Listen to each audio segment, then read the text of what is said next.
va bien. Moi ça va très bien, même si je commence à être enrhumée. Et c'est énervant. J'arrête pas d'avoir le nez qui coule et la gorge qui pique, qui gratte. Bref, j'ai mal de gorge. D'ailleurs, je suis en pyjama et vu qu'il commence à faire très froid dehors, c'est un pyjama, je sais même pas comment on dit, mais il est tout doux. Oh, c'est trop bien. Oh, en plus, petit massage crânien.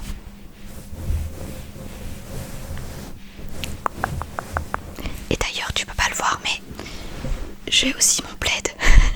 Donc, en fait, j'ai mis un pyjama d'hiver et je suis enroulée dans un plaid. Il manque juste un petit thé et ce serait nickel.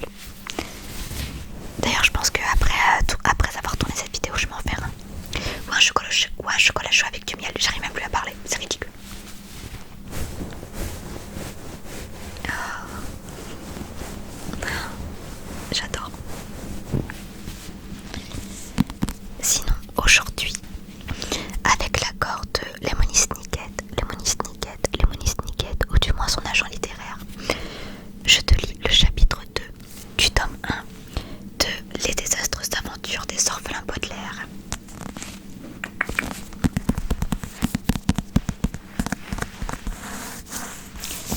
Donc la dernière fois, je t'ai lu le chapitre 1 et dans le chapitre 1, on a pu rencontrer donc les trois personnages principaux, donc Violette, Klaus et Brunhilde, qui d'ailleurs en anglais Brunhilde c'est Sunny, mais bon. Et ils ont appris que leurs parents étaient décédés dans un incendie. Donc en fait un incendie a ravagé leur maison. Et du coup maintenant ils se retrouvent orphelins puisque leurs deux parents sont décédés. Et pour le moment c'est comment il s'appelle, Monsieur Poe, donc le banquier, qui les a pris sous son aile, mais il va leur trouver donc un tuteur qui n'est autre qu'un soi-disant oncle. Je sais plus si c'est leur oncle, mais c'est un comte. Il s'appelle le comte Olaf. Non, je crois pas que ce soit un oncle. Non, c'est pas un oncle, c'est un parent éloigné. Je crois un truc comme ça. Mais c'est le seul parent que Monsieur Poe a réussi à retrouver.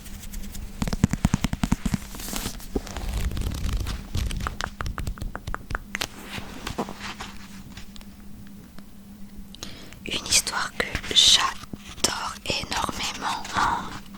Mais bon, ça tu le sais déjà puisque je te l'ai déjà dit dans la vidéo précédente. Mais j'adore les orphelins Baudelaire. Oh là là. Donc c'est parti pour le chapitre 2. Mais avant, je te montre l'illustration qu'il y a au début. Et on peut voir un bout de maison ravagé par un incendie.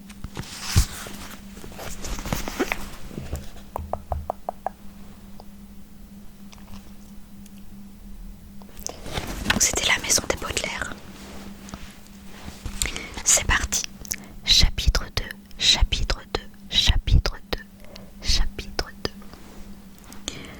Je ne tenterai même pas de décrire l'immense détresse des enfants Baudelaire après ce terrible malheur. Si vous avez perdu quelqu'un à qui vous teniez beaucoup, vous savez ce qu'on éprouve alors. Et si tel n'est pas le cas, il serait vain d'essayer de l'imaginer. Pour Violette, Klaus et Brunhilde, c'était encore plus dur. Bien sûr, ils avaient perdu leurs deux parents d'un coup. Durant plusieurs jours, ils eurent le cœur si lourd que même sortir du lit leur pesait. Klaus n'éprouvait plus d'intérêt pour les livres. Dans le cerveau fertile de Violette, les rouages s'étaient arrêtés. Même Brunhilde, trop petite pour bien comprendre ce qui se passait, mordait avec moins d'enthousiasme. Évidemment, le fait d'avoir perdu aussi leur maison et toutes leurs petites possessions n'arrangeait pas les choses. Comme vous l'avez sans doute observé, se retrouver chez soi, dans sa chambre à soi, dans son lit à soi, peut procurer, quand tout va mal, un début de consolation. Or, les lits des enfants Baudelaire avaient été réduits en cendres. Monsieur Poe les avait emmenés sur les décombres de la grande demeure, dans l'espoir d'y trouver quelque objet récupérable. Mais le spectacle avait été un crève-cœur. Dans la fournaise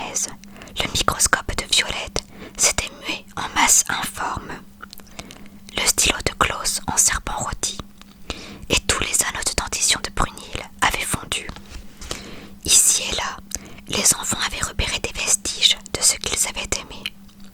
Un bout de queue de leur piano à queue, l'élégant flacon, un peu tordu, dans lequel leur père mettait son eau de vie, le coussin roussi de la banquette, où leur mère s'asseyait pour lire. Privés de nid, les enfants Baudelaire n'avaient d'autre toit pour se remettre du choc que celui de la maison de Pau, laquelle n'offrait pas grand réconfort. Monsieur Pau, très occupé, entre autres à régler les affaires Baudelaire, n'était que rarement chez lui, et lorsqu'il rentrait, ses quintes de tout l'empêchaient pour ainsi dire d'avoir une conversation. Madame Pau avait acheté pour les orphelins des vêtements de couleur ridicule et qui grattaient horriblement. Quant aux enfants Pau, Édouard et Edgar, c'étaient deux gaillards aussi tapageurs qu'odieux, avec qui les enfants Baudelaire partageaient une chambre étroite, à l'odeur suspecte, un peu celle d'une fleur carnivore. Malgré ces conditions désastreuses, les trois enfants eurent un frisson d'appréhension lorsqu'un soir, au dîner, triste dîner de poules bouillies avec des pommes de terre bouillies et des haricots verts bouillis, Monsieur Pau annonça qu'il quittait la maison le lendemain. « Parfait !» déclara Édouard, un bout de patate coincé entre ses dents de devant. « On va récupérer notre chambre, pas trop tôt. Violette et Claude sont des bonnets de nuit. Avec eux, on s'embête comme des rats morts. » Et la petite rabouquerie est tout le temps en train de mordre, ajouta Edgar, en jetant par terre un os de poulet. Comme un sauvageon de l'âge de pierre et non comme le rejeton d'un honorable banquier. Mais pour aller où? S'inquiéta Violette. Monsieur Pau ouvrit la bouche, mais fut pris d'une quinte de tout. Je me suis arrangé, dit-il enfin, pour vous confier au bon soin d'un parent à vous, un parent éloigné qui habite à l'autre bout de la ville. Le comte Olaf, c'est son nom. Les enfants Baudelaire s'entre-regardèrent incertains. D'un côté, ils n'avaient aucune envie d'habiter plus longtemps chez les Pau. D'un autre côté, ils n'avaient jamais entendu parler de ce comte Olaf et se demandaient à quoi s'attendre. Le testament rédigé par vos parents, reprit Monsieur Pau, précise que vous devez être élevé avec le moins de bouleversements possible. En restant dans notre bonne ville, vous serez dans un environnement familier. Et ce comte Olaf est le seul de votre famille à vivre dans les murs de notre belle cité. Klaus médita là-dessus une minute, en mâchouillant un haricot vert hautement résistant. Mais jamais nos parents ne nous ont parlé de ce comte Olaf, dit-il. Quel est son lien de parenté avec nous, au juste? Monsieur Pau soupira et jeta un regard à Brunhilde, qui écoutait intensément, les dents plantées dans sa fourchette. C'est un cousin éloigné à vous, petit-neveu d'un arrière-grand-oncle de votre arrière-arrière-grand-mère. Ou arrière-grand-oncle d'un petit-neveu de votre arrière-arrière-grand-père, peu importe. Ce n'est pas votre plus proche parent dans l'arbre généalogique, mais c'est le plus proche géographiquement. C'est pourquoi. Mais s'il habite en ville, coupa Violette, pourquoi nos parents ne l'ont-ils jamais invité? Sans doute parce qu'il est très occupé. Il est acteur de théâtre et fait souvent de longues tournées à travers le monde. Je le croyais comte, objecta Klaus. Il est les deux, dit Monsieur Pau, acteur et comte. Et maintenant, les enfants, je m'en voudrais de vous bousculer, mais il est grand temps pour vous de réunir vos affaires. Pour ma part, je retourne à la banque. J'ai encore 2 ou 3 choses à régler. Tout comme votre nouveau tuteur, je suis quelqu'un de très occupé. Les enfants Baudelaire auraient bien aimé poser d'autres questions, mais Monsieur Pau s'était levé de table. Il les salua d'un petit geste et quitta la pièce. Ils l'entendirent tousser dans son mouchoir, puis la porte d'entrée grinça. Il était parti. Bien, conclut Madame Pau, allez vite faire vos bagages, vous trois. Edgar, Édouard, aidez-moi à débarrasser la table, s'il vous plaît. Les orphelins gagnèrent la chambre commune et rassemblèrent en silence leurs maigres possessions. Klaus se mit en devoir de plier les hideuses chemises que Madame Pau lui avait achetées, jetant à chacune un regard de dégoût avant de la caser dans une petite valise. Violette parcourait des yeux cette pièce au relent douteux dans laquelle il s'était entassé à 5. Quant à Brunhilde, à 4 pattes sur le plancher, elle empoignait une à une les chaussures d'Edgar et d'Édouard, et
Bonjour tout le monde, lança-t-elle gaiement.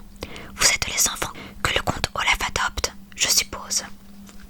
Oui, c'est nous, répondit Violette en ouvrant la portière. Et elle s'élança pour serrer la main de la dame. C'était une petite main chaude et ferme, et pour la première fois depuis des jours, Violette eut l'impression que, peut-être, sa vie et celle de ses cadets prenaient un tournant heureux après tout.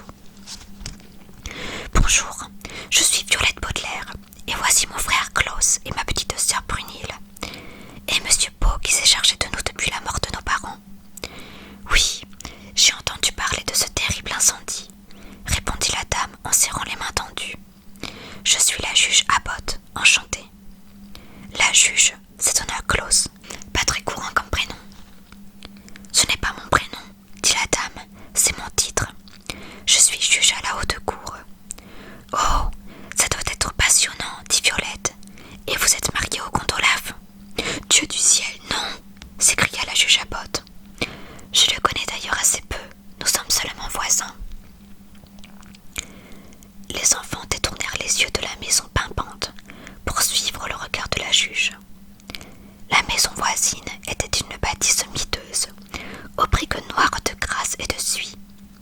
Ces deux malheureuses fenêtres, étroites et tout rideau tiré, n'avaient pas jugé bon de s'ouvrir au soleil printanier. Au-dessus d'elle s'élevait une tourelle, un peu de guingois, avec une lucarne au perché.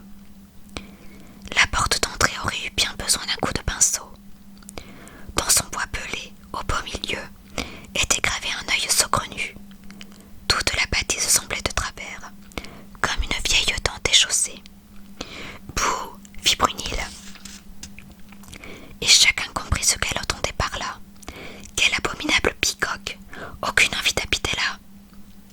En tout cas, enchantée d'avoir fait votre connaissance, dit Violette à la juge Abbott. Tout le plaisir est pour moi, répondit la juge.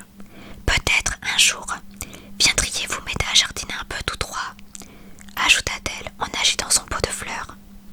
Avec joie, répondit Violette, le cœur gros. Oui, aider la juge Abbott à jardiner était un petit bonheur auquel rêvait. Mais quel plus grand bonheur eût été d'aller vivre dans sa jolie maison plutôt que sous le toit de ce comte Olaf. Qui donc était-il, se demandait Violette, pour avoir fait graver un œil dans le bois de sa porte. Monsieur Pau effleura son chapeau pour prendre congé de la juge, qui sourit aux enfants et disparut chez elle. Klaus s'avança bravement et frappa à la porte voisine, droit dans la pupille de l'œil gravé. Il y eut un silence, puis le battant écaillé s'ouvrit en grinçant, et les enfants virent à quoi ressemblait ce fameux comte Olaf. Bonjour, bonjour, jointa le comte d'une voix d'asthmatique. Il était très grand, très maigre, et son costume gris rat était tout maculé de taches sombres. Son menton n'était pas rasé, et au lieu de deux sourcils, comme le commun des mortels, il n'en avait qu'un, très long sur toute la largeur de son front.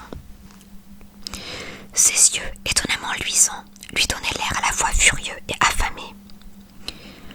Bonjour, bonjour les enfants, entrez vite, mais attention, hein. Essuyez bien vos pieds, pas de saleté dans ma maison. Pas de saleté, il en avait de bonnes. Sitôt entrés, les enfants eurent un choc. La pièce où il les introduisait était d'une saleté si repoussante qu'un peu de poussière du trottoir n'aurait fait aucune différence. Même à la lueur blafarde de l'unique ampoule au plafond, il sautait aux yeux que, dans ce salon,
Combien de ses yeux et ses pieds en tout dans cette sinistre maison?